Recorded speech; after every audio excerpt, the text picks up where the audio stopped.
Es šodien izplānoju lielisku brīvdienu ar jauno turisma aplikāciju Exit Rīga. Paskaties, kā man gāja!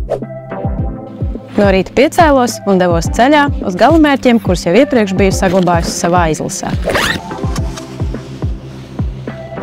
Savu dienu iesāku aktīvi, izbaudot ūdenspriekus Daugavā.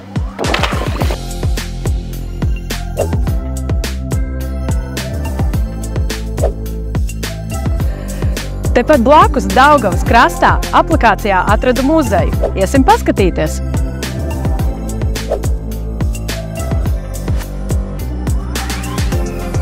Tālāk dodos satikties ar draudzeni, un aplikācijā Exit Rīga atradu mums interesantu vietu, kurā vēl neesam bijušas.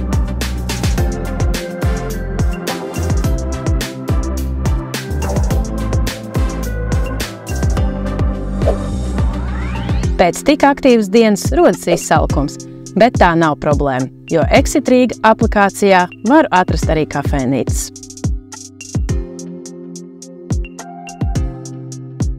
Diena bija ļoti aizraujoša. Laiks atpūtai naktsmājās, kuras arī atradu šajā aplikācijā. Pie Rīgā viss ir tepat blakus, un tagad vēl pieejamāks ar aplikāciju Exit Rīga. Izmēģini arī tu!